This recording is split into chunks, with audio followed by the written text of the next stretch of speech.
নমস্কাৰ বন্ধু বান্ধৱীসকল, মইনু দি ৰেচিপি ভিডিঅ'লৈ আপোনালোকক স্বাগতম জনাইছোঁ। আপোনালোকৰ খবৰ খাতি কেনেকুৱা জনাবচোন।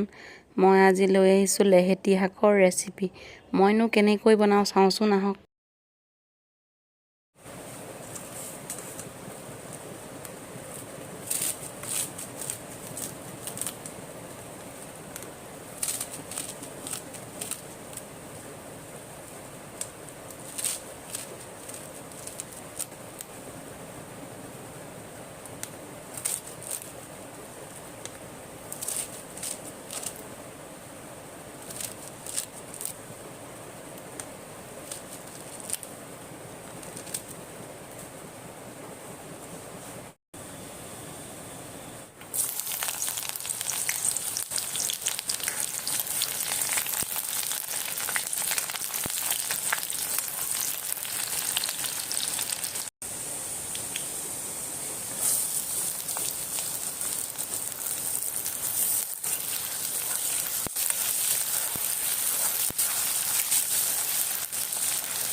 মছলা অকণমান ইয়াতে এড কৰি দিছোঁ, বেছি নহয় আৰু ধনিয়া চনিয়া চব অলপ মিক্স কৰি দিছোঁ আৰু ইয়াত বেছিকৈ মছলা ব্যৱহাৰ নকৰোঁ যিহেতু ঘৰুৱা শাক ন।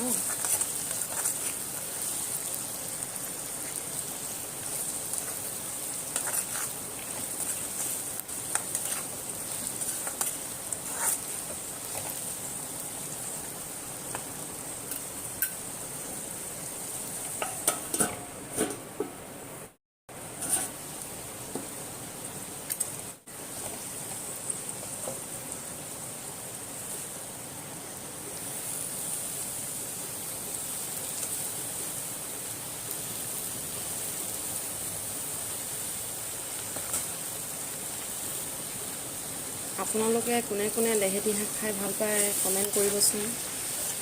মই কিন্তু খাই বহুত ভাল পাওঁ দেই লেহেতি শাক, যিহেতু ইয়াৰ পথাৰৰ ৰোৱাবিলাকৰ মাজত ওলায় ন, স্বাস্থ্যৰ কাৰণে বহুত ভাল, খাব লাগে কিন্তু লেহেতি শাক।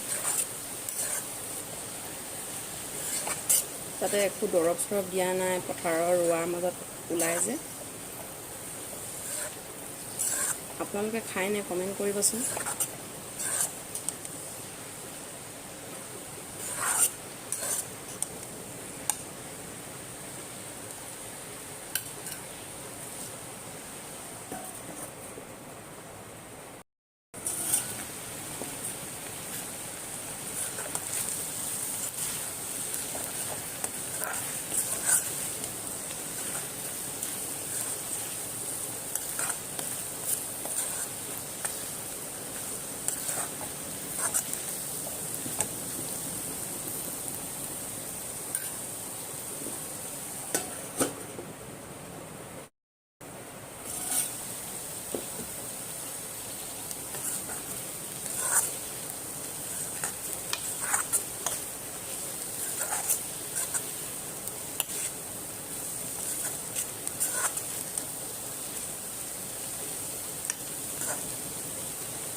আপোনালোকে যদি মোৰ ভিডিঅ'টো চাই ভাল পালে লাইক কমেণ্ট শ্বেয়াৰ কৰিবলৈ নাপাহৰিব আৰু ভিডিঅ'টো শেষলৈকে চোৱাৰ বাবে বহুত বহুত ধন্যবাদ। অন্য এটি ভিডিঅ' লগ পৰে, আজিলৈ এৰিছোঁ আপোনালোকক। Bye bye.